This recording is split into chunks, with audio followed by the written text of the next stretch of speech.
Welcome to the Airline Pilot Podcast. I'm Jason Ambrosi. We're recording from our first ALPA Executive Council meeting of the year. As we're discussing ALPA business for the new year at this meeting, this is also an opportunity for us to look ahead at our priorities for 2024 with our national officer team and the ALPA Canada President.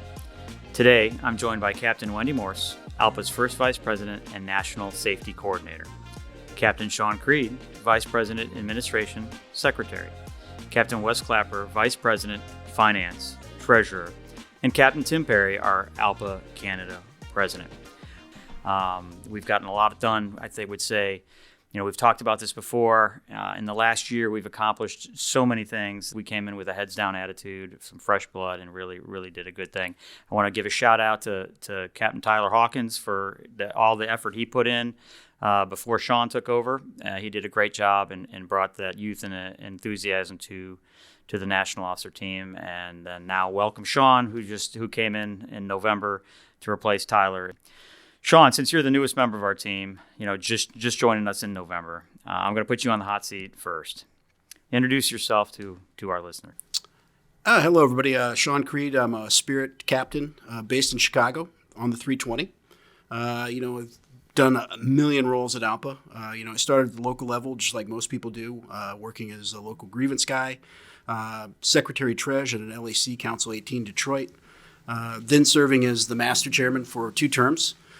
During 2008, 2012, stayed on for another 4 years after that as the Secretary Treasurer for the MEC. Took a little break, probably about 6 months or a year, and then came back working on the National SPSC for several years, and still do. Also started serving on the Executive Council in 2017, and I'm still here. So I've had a wealth of positions I've served in many places throughout the association. You definitely have worn a lot of hats, and I did appreciate everything you've done as a resource coordinator, and now we're continuing to use you in many different facets as well as the VP admin role. So thank you for that. But now that you've taken this office, so what do you see as your priorities moving forward? Well, there's not a lot of difference between Tyler Hawkins and myself. He and I had worked several years on the council together. We're good friends. We still stay in contact with one another. As the resource coordinator, he and I worked, hand in hand in a lot of the projects. And so I think going forward, he and I were almost 100% aligned on all the, vision that we both share about bringing people together in the association. And I think, working on the national SPSC, in addition to the resource coordinator, we see more people talking together now. We see more people reaching out where they didn't reach out before. Recently we saw the Delta MEC, at United. That would have never happened 10 years ago. So we're kind of seeing a renaissance of the appreciation of the union itself and, people reaching out to get the best practices from another property, large or small, and just building on that and then sharing their success back with other people. So we're really seeing an appreciation of what it means to be a union pilot, irrespective of whatever flags on our tail. And that's key, right? Breaking down those barriers. We're all ALPA. We're one union here. And the whole us versus them mentality, we've said it many times on this podcast too, that whole us versus them thing is nuts. And now we see collaboration across ALPA better than we have seen in a long time. So it's really good. And I know that this team here has put that front and center, and you've been a big part of that. Yeah. And I think, going forward, we're presented with the challenge of we have 3 generations at any given time in the cockpit. And it presents challenges. Gen Xers talking to Gen Z, Gen Y. But now we're really kind of stripping away that barrier, and we're taking the best of all the worlds. And we're really kind of having that appreciation of what it means to talk back and forth and share vision and show people, coming into the industry in 2001, seeing the bankruptcies and the downturns and the trials and tribulations for a better part of a decade, and sharing that for the people who are coming in who've really seen nothing but success. And I wish them nothing but well with that. But saying, hey, if something does change through your 35-year career, this is what you need to look for. And so I think it's important that they're receptive to that. That's really the good part about it. That's an excellent point, Sean, because there's so many new folks. We've been around a long time. Everybody at this table's seen the ups and downs, but some of the new folks weren't around. They weren't even flying in 9/11 or the bankruptcy era or the '08 downturn. And COVID, ALPA, thanks a lot to ALPA pilot volunteers, our excellent staff, we were able to get 3 rounds of PSP to make it seamless. COVID, global pandemic, it was a seamless paychecks for our members because of the hard work of our people and staff. A lot of people don't understand how hard that is, and that's just how it works, right? Yeah, and I think, you take an example, but, coming out of post-COVID, we take a look at, the success at Alaska Airlines, the Delta MEC really embracing that approach that they had at Alaska, one-upping it. And then, we see at United taking it to the next level there, and everybody working collaboratively to say, hey, look, let's take this to the next level. And, we really have, we're making best use of our time and resources now as an association. We're seeing it in Canada. I mean, how many times have we had, people from U.S. carriers in Canada, Canadian carriers, talking to U.S. carriers, and taking those examples up north to change the industry up there. So we're building on it. Well, thanks for that, Sean. Wendy, since the last time you joined us on our podcast, there have been some significant events and highlighted safety concerns in aviation. Tell ALPA what's going on to address those. So, Jason, before I get to that, I want to capitalize on what Sean just had to say about we're all in this together. I've thought this for decades. What happens to one happens to all, and it's very important, and I just love seeing what we're doing and how successful we are in getting everybody on the same page and, like you say, helping our neighbors to the north who are in much need of the same kinds of contracts that we've recently gotten. So it's really great.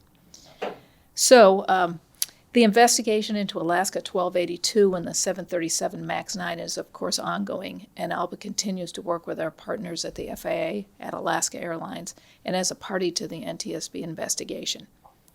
Another focus this year will be improving how we continue to support pilots to maintain a healthy work environment and enhancing mental health support.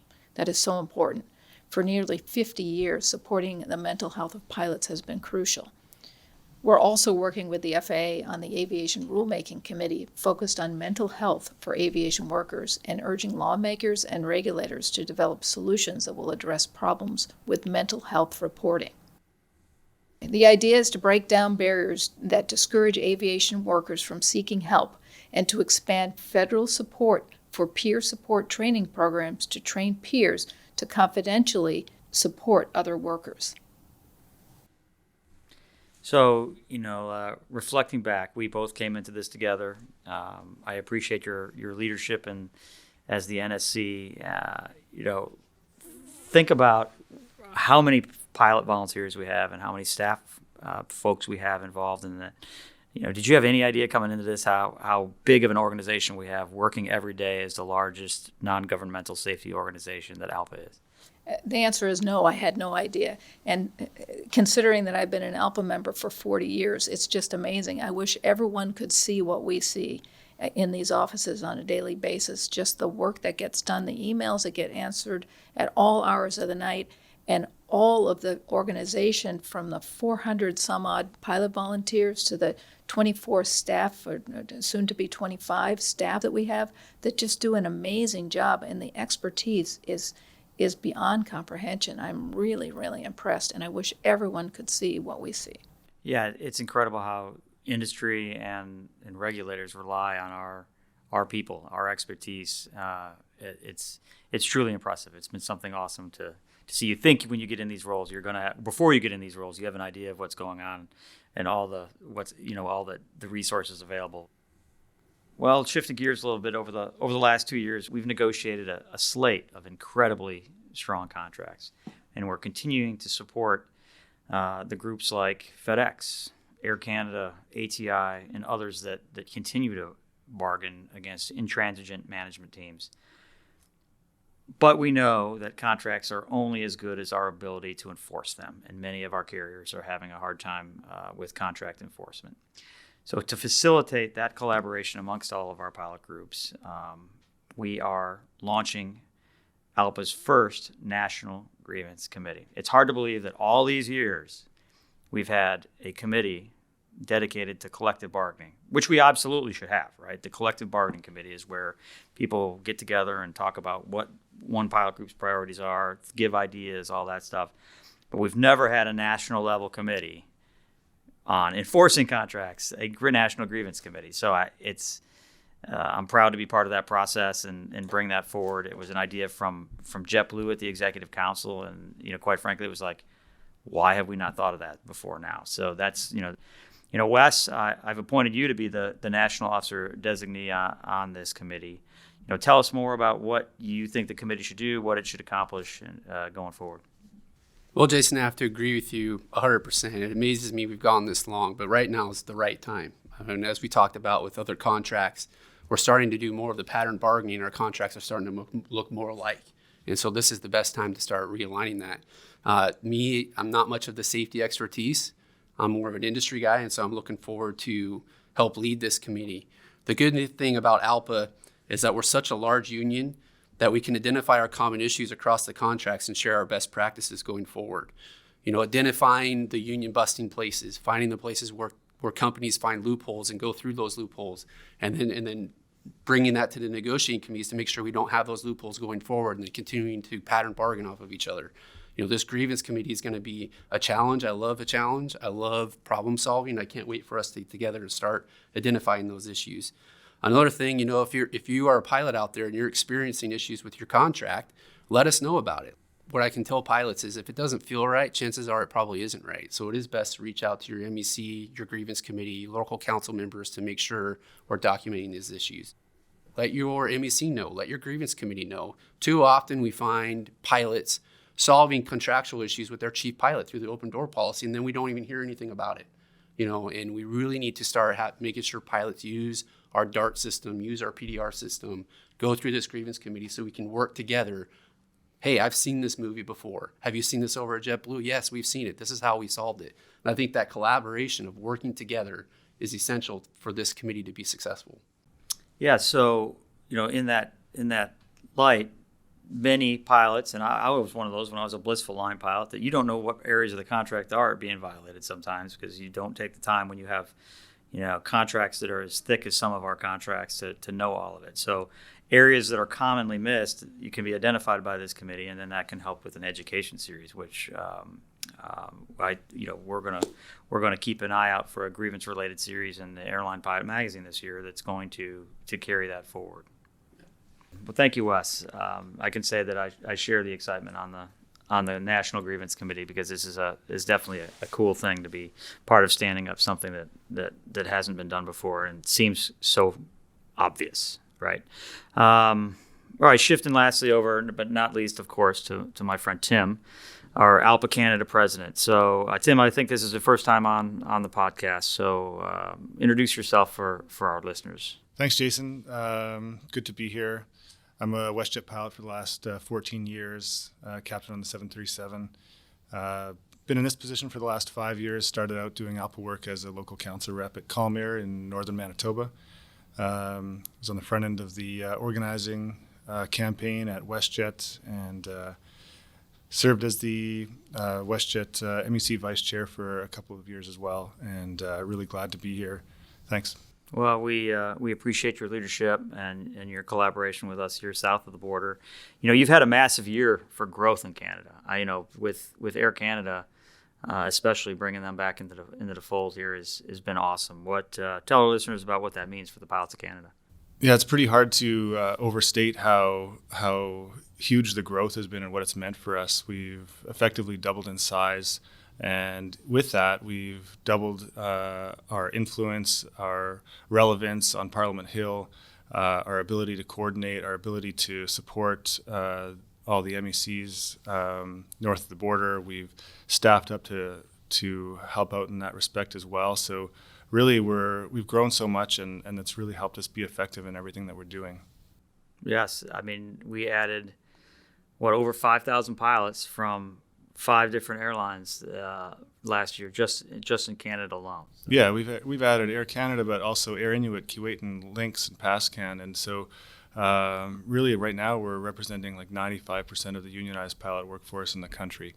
There's a little bit of room to grow, but right now our membership really does reflect the professional pilot group in the country, and that's really, really exciting. And it's allowed us to really broaden the work that we're doing. That's great. Looking at a year ahead, obviously last year was a good year, but obviously WestJet, we were still helping Air Canada, fight the fight to get close the gap with us here south of the border on their contract. But what do you expect the main focus to be for Canada in 2024? Well, absolutely. We're going to support the Air Canada pilots who are in bargaining, and they have a big contract negotiation that they're underway with. And we also have bargaining ongoing at PAL Aerospace. That's been ongoing for a long time.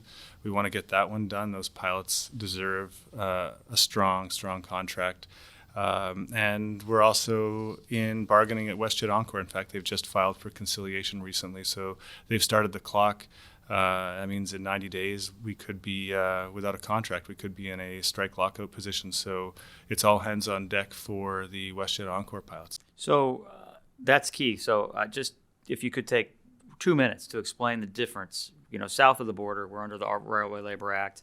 The process to getting to self-help or a strike is very long and protracted down here. It is still possible. For those that say it's not, that's factually incorrect. It's still possible, but it's a long process.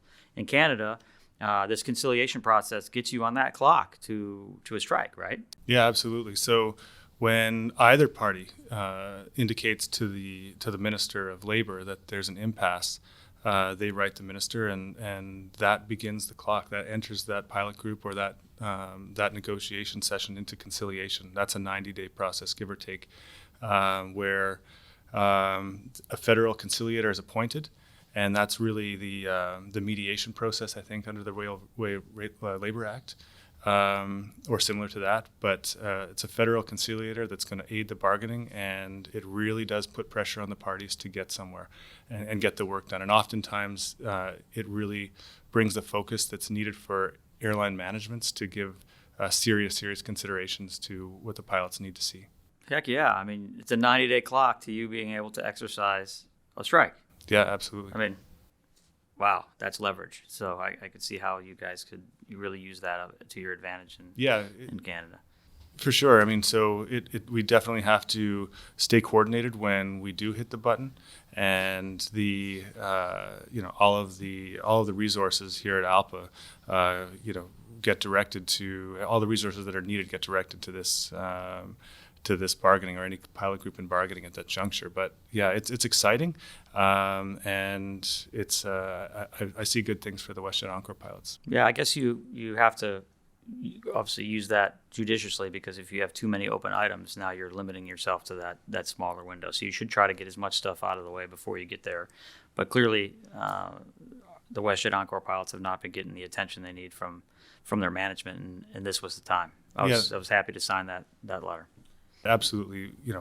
At the same time as that conciliation process can be really valuable, it also starts a clock that puts a lot of pressure on bargaining, and sometimes those negotiations need time for all of the important parts of a collective agreement to be properly discussed at the table. So you don't want to do that too early, but when it's time, and it's all hands on deck for the Encore pilots. Makes sense. Anything else? Well, in addition to supporting bargaining, we have a couple of pretty big legislative things sort of going on. So in Canada, we're always working in support of the flight time, duty time regulations. So as the Canadian pilots know, and as everyone here in the room knows, we've got newish flight time and duty time fatigue regulations, but enforcing them, interpreting them is sort of nonstop work.